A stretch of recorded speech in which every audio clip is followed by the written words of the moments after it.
senhor fez parte, né, do processo de construção e constituição do PPG-Com UFJF, então nós gostaríamos de saber como foi esse processo na sua visão, de quem já atuava na Facom à época. O projeto do PPG-Com ele entra num escopo de colocar a faculdade em âmbito de pós-graduação. Até então era graduação, com todas uma faculdade normal de graduação, e a partir dali, algumas pessoas que entraram, eu entrei em 98, juntamente com o professor Francisco Paulielo Pimenta, que foi, aliás, quem esteve à frente assim, da parte, digamos, que carregou o piano, né, de papelada, essas coisas todas lá de início. Aí nós também tínhamos que ter uma titulação, né, já consistente para poder montar, e à medida que foram entrando outras pessoas também tituladas, tornou-se possível montar o programa. Esse momento de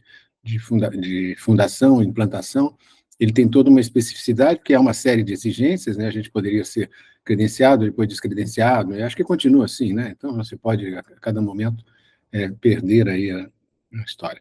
E eu já estava na universidade desde 98, aliás, a primeira coisa que eu fiz foi editar a revista Lúmina, tá? Na Faculdade de Comunicação.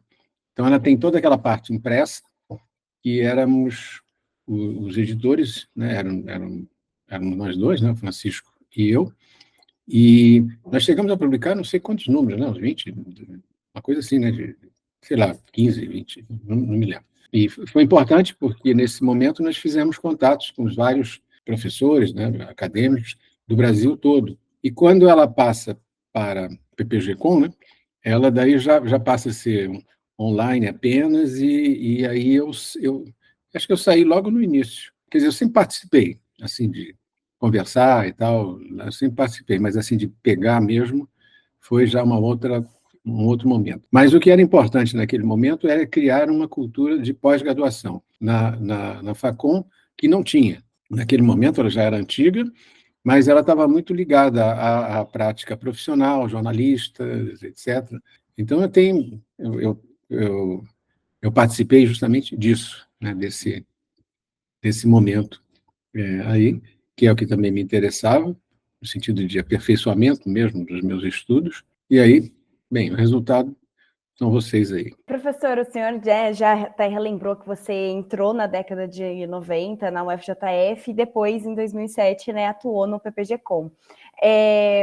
Quais mudanças você viu dessa Facom da década de 90, quando você entrou, até chegar, né, na pós-graduação? Porque eu entendo que vocês queriam se fomentar ali, fomentar a região e a instituição de vocês para o campo da pós-graduação, mas isso não surge não só pela necessidade desse fomento, mas também pelas pesquisas, né, que vocês faziam. Como que você enxergava esse momento, assim, em relação à pesquisa, em relação aos docentes que estavam ali já credenciados, que toparam, né, esse desafio do PPG-Com? Ele é uma situação muito peculiar, porque como as pessoas não têm a experiência, nem eu, né, nem eu tinha experiência de ter feito pós-graduação e tal. Eu morava no Rio, tinha contato aqui com o pessoal, sempre pessoal pós-graduado e da pós-graduação. Então, do ponto de vista dos meus estudos, etc., sempre foi nesse âmbito aí que eu trabalhei. Agora, entre isso ser uma experiência minha e isso passar a ser uma experiência do programa, da universidade, da faculdade, aliás, há uma passagem aí. E aí foi justamente quem era muito mais atento a isso era o professor Francisco, que ficava me dizendo, olha, tem que pensar assim, e ele é daí, né? Então, ele conhecia também as idiosincrasias das pessoas, então, ficava lá, você tem que lidar com certas situações ali. Então, nesse momento, houve muito isso. Mas o que foi importante é que começou a entrar pessoas, né, de São Paulo, a Ilusca é de Vitória, né? Então, você vê, tem esse pessoal todo que vem dar outra respiração à cidade, né, que estava muito... Ela, como é uma cidade universitária, ficava muito endógena, ficava muito ali entre eles, ali que se conheciam já desde criança. Então, é diferente quando aparecem essas pessoas de fora, começam a a fazer um certo agito ali, porque todo mundo querendo também se instalar e tendo perspectivas, né? Todo mundo que fez mestrado, doutorado, está já habituado a isso, né? Uma coisa internacional e não apenas local. Aí depois a Elusca entrou, depois entrou Cláudia Lane, depois entrou a Gabriela. Aliás, é uma fofoca. Quando ela sabe que quando ela entrou, eu estava interesseiro, porque eu queria passar a Lúmina para alguém. Aí ela, o que eu vou fazer? Como é que eu vou fazer? Então, eu falei, faz aí, faz aí. Ela tinha experiência e aí tomou a frente. Aí. Então criou-se já um ambiente que não era apenas, digamos assim, local. E a coisa fluiu. Entramos para a Compós, né?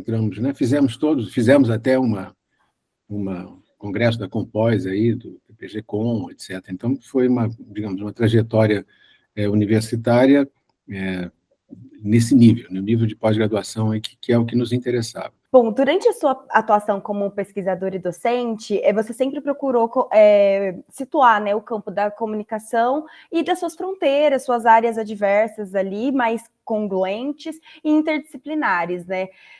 Como que você vê o PPG-Com nesse processo de consolidação do campo da comunicação e das suas interdisciplinaridades? Olha, eu vejo que ele já nasceu assim, né? Que as pessoas tinham cada um tinha lá as suas conexões.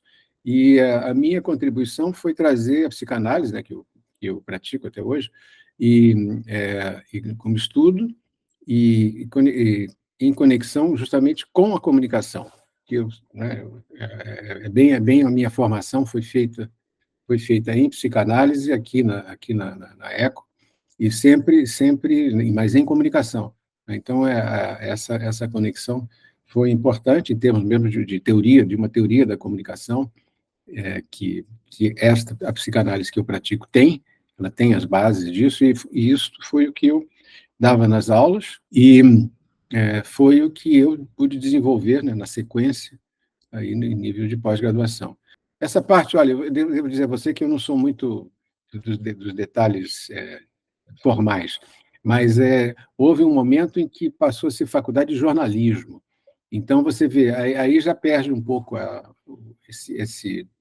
digamos, essa visão maior, aí, porque o jornalismo, aliás, o jornalismo hoje, eu já nos meus últimos cursos, eu dizia assim, pois é, vocês estão começando aqui a se formar em jornalismo, mas vocês não sabem o que vai ser o jornalismo.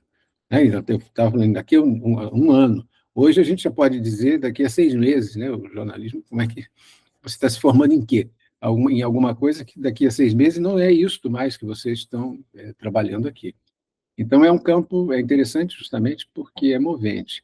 E a comunicação é importante porque ela é genérica, ela dá conta de qualquer, ela deveria dar conta, né, de qualquer área, e isso é bom, porque é em aberto, evidentemente que não é, isso não quer dizer que é, como é que chama isso? Não é que se misture tudo, como é que tem um nome aí que eu me esqueci agora.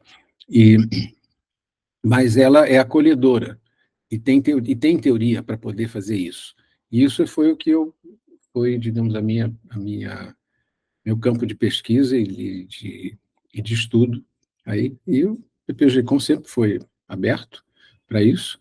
Então, foi legal, porque as pessoas tinham várias, cada um tem as suas vias. Então, havia uma conversa em alguns momentos de cinema, etc., de artes. Eu também, a minha disciplina era estética, comunicação e estética é genérico, né? Não é algo que é a comunicação, isto, é aquilo, é a literatura, não é, ela abarca todo, todo esse campo aí.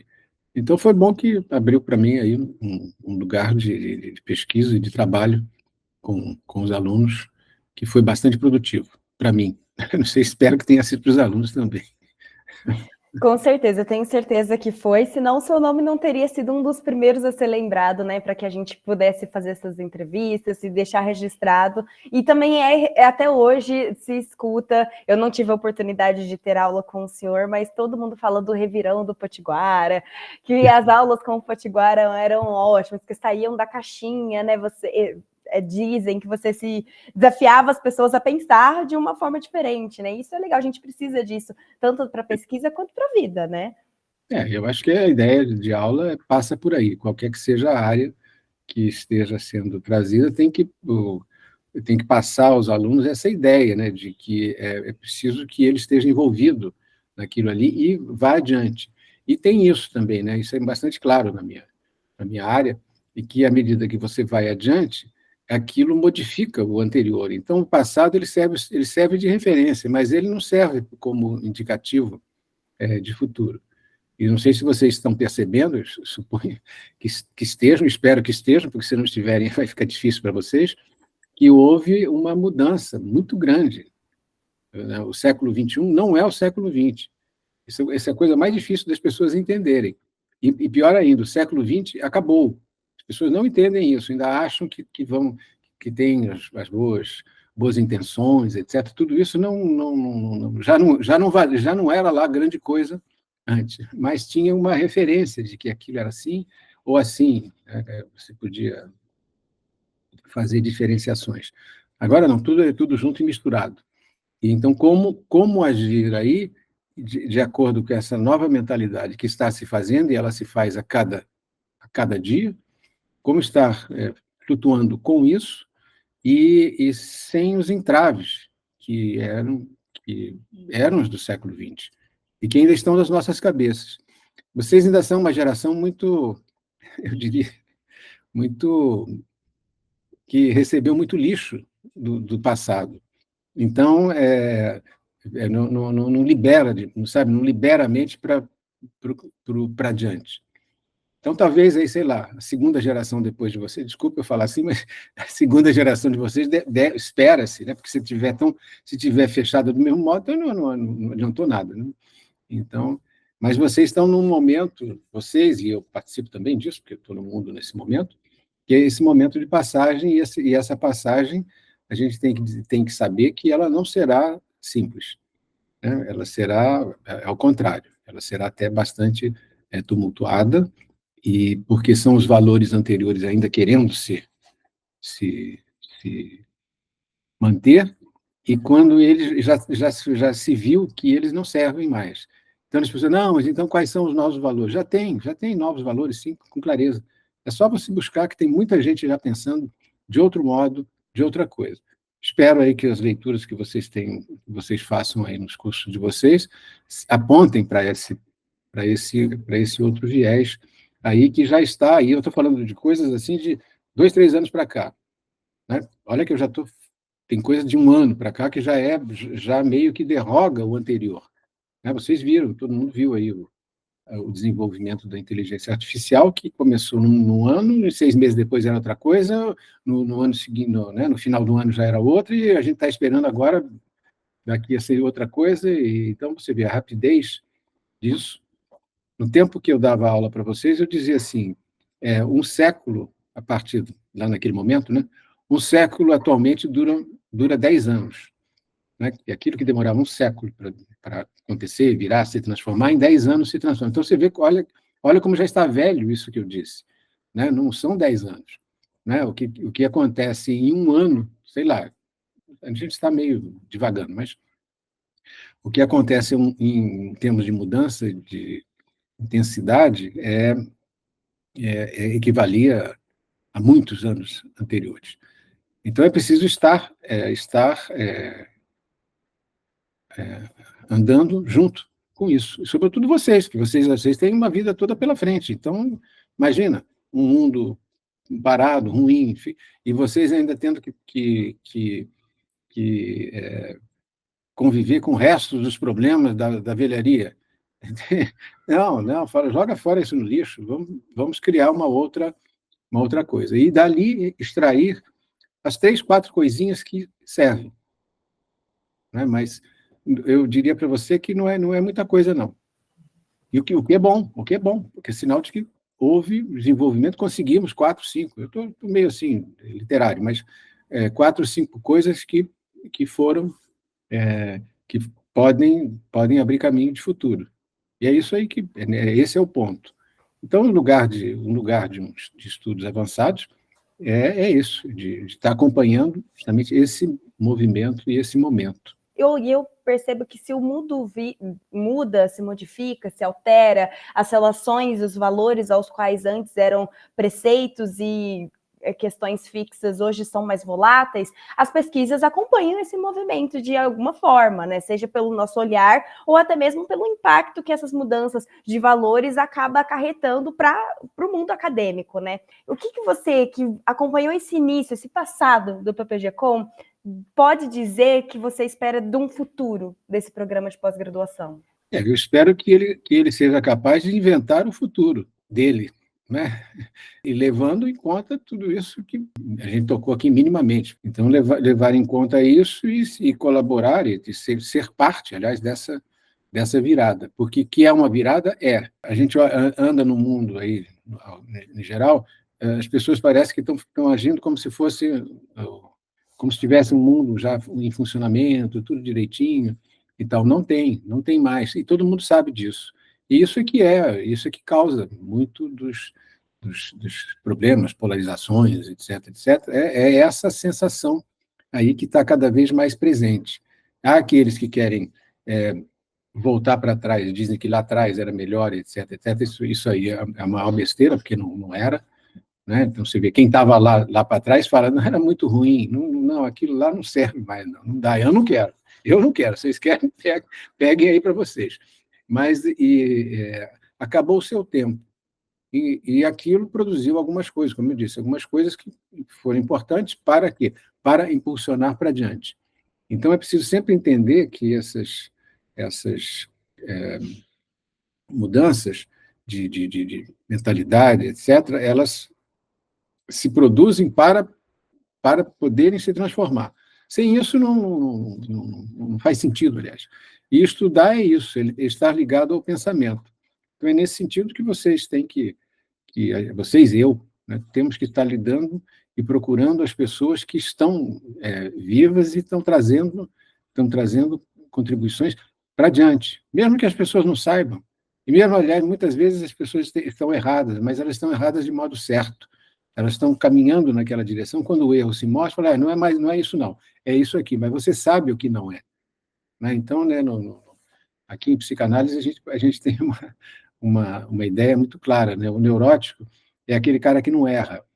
Ele mela de tal modo a vida que não sabe onde está o erro. Então fica tudo melado, fica um monte de coisa, ele não vê. Justamente para não ver o erro, então fica cheio de errinho, de besteira, não sei o quê, não sei o quê. Quando ele entende, fala, não, isso aqui é um erro, que eu comecei nele e terminei. Então eu posso detectá-lo. Portanto, para adiante, pelo menos esse erro, não terei mais.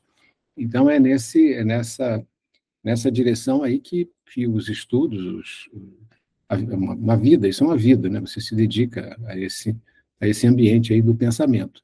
Esses caras que pensam são pessoas que estão aí, estão no risco. Pensar é risco, não existe ninguém que vai ficar dizendo, vai ser assim, vai ser, não é? A gente pode até fazer prospecções, mas ninguém sabe como será. Então, você vê, nós tivemos aí a tal da pandemia, que aquilo ali, todo mundo ficou. Aquilo foi ótimo, do ponto de vista analítico, como a gente disse, o que é uma intervenção analítica? Aquilo ali foi, porque todo mundo voltou a pensar no quê? Na sua rotina até então, que achava que não podia viver sem aquilo. Pôde, viveu, sobreviveu, está aí e pronto. Tá bom, entendeu o que é? É assim, é como se a gente estivesse numa pandemia constante. Né, e podendo se virar, você falou em revirão, né, se revirar. Outro dia eu estava vendo no jornal, tem um cara, pensamento motivacional. Daí ele botou assim, vire-se. Eu achei interessante. Falei, vire-se quer dizer o quê? Diante da situação, acha uma solução, se vira. Mova, né? Movimento. Vira, faz alguma coisa. Não adianta querer ficar, tem que fazer aquilo segundo o que disse anteriormente. Não, às vezes não dá. Justamente o anteriormente é que se esgotou. Então, é nessa perspectiva, nesse âmbito, nessa mentalidade, que é o estudo, a pesquisa, né, que interessa. Agora, falando um pouco mais sobre a sua trajetória, Potiguara, você viveu na França em um período que é por muitos considerado um período de ouro, né? Você tem alguma história, teve contato com alguma personalidade importante, algum caso curioso? Porque eu acho que isso também constitui o docente que você o pesquisador que você e assim por diante. Eu quando tinha 18 anos, 17 para 18, eu ganhei uma bolsa de estudos para ficar um ano lá, e eu morei com uma família francesa. E quando eu voltei, eu morava no Paraná, né, em Londrina, e fui para lá. Quando eu voltei, meu pai arranjou um emprego para mim no Rio. Então, você vê, eu saí de um lugar, fui para lá, voltei para o Rio, nunca mais voltei para a minha cidade. Voltei uma vez lá, 2 vezes. Mas, então, eu hoje, o meu lugar assim é o Rio, né? Mas isso é uma experiência muito boa, porque aqui você tem que se virar na cidade. Então, os primeiros anos, o primeiro ano foi muito difícil, embora eu tivesse bastante contatos, né? Então, você vê, eu quando fui para a França, uma das pessoas, a pessoa mais famosa que foi comigo, não sei se você sabe quem é, a Ana Cristina César, que foi uma poetisa importante da época, dos anos 80, aqui. Então, os livros, tem muito livro, tem biografia. Outro dia eu comprei um livro de fotografias dela, porque ela se suicidou com 30 anos. E ela era aqui do Rio, então eu me encontrava com ela e tal, com a família, ia à casa dela, essas coisas todas. Então, essa, digamos assim, uma pessoa importante que você está falando é da minha geração comigo, né, mesma idade, mesma coisa, e eu tive esse contato. E depois vindo aqui para o Rio, na faculdade de comunicação, eu encontrei a pessoa que é o meu orientador até hoje, é o meu analista. E ele, né, nós fundamos, ele fundou, eu, junto com ele, é uma instituição psicanalítica, aqui que existe até hoje, na qual eu faço parte lá da formação. E nesse percurso, estudava-se Freud e estudava Lacan, que eu nem sabia quem era, foi ele que me disse que era. E eu, quando voltei à França em 76, você estava falando, agora você falou para eu falar os nomes, né? Então eu vou falar aqui. Aí eu fui justamente lá, ao Lacan, fui ao seminário do Lacan, que é algo. Então eu fui lá, e fui à escola do Lacan, fui lá no departamento em que ele dava aula, vi lá uma sessão clínica da coisa, maluco francês falando loucura, né? Vi aquilo tudo. Lá no hospital, que é o hospital em que ele era psiquiatra, né? Ele dava lá. Mas lá eu não vi ele, não, eu vi só no seminário. E, mas como eu estava lá, e eu não sei por quê, nem me pergunto por que eu tinha isso na cabeça.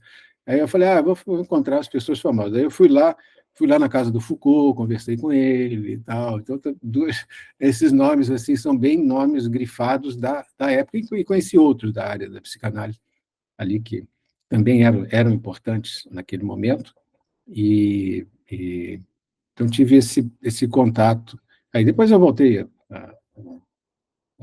a França várias vezes. Você me contou uma fofoca sobre a Lúmina, né? Que quando a Gabriela entrou, você já estava interessada em passar. Eu vou te contar uma fofoca agora sobre essa entrevista. Nós já havíamos escutado boatos sobre essa história do Foucault e do Lacan, só que nós queríamos escutar da sua boca, é claro. Então, essa pergunta foi proposital para que você pudesse nos contar. Potiguara, eu só tenho a te agradecer pela sua disponibilidade, pelo seu tempo, por você ter aceitado, né, responder todas as perguntas aqui de maneira incrível e super disponível. Muito obrigada. E agora deixo um espaço no final, né, caso você queira acrescentar alguma coisa que eu não perguntei, que você acha válido destacar, ou para a gente se despedir mesmo e, quem sabe, se encontrar em outros revirões da vida. Sim, bem, fiquei muito à vontade aqui com vocês, mesmo porque eu tenho você estava falando de afetividade, tenho todo afeto aí com relação a esse programa, né? E cada vez encontro pessoas, vejo pessoas empenhadas aí, como estou vendo você e os outros. Então, para mim sempre que vocês quiserem alguma coisa, é só falar aí que eu arranjo aqui na minha agenda um tempinho e será um prazer.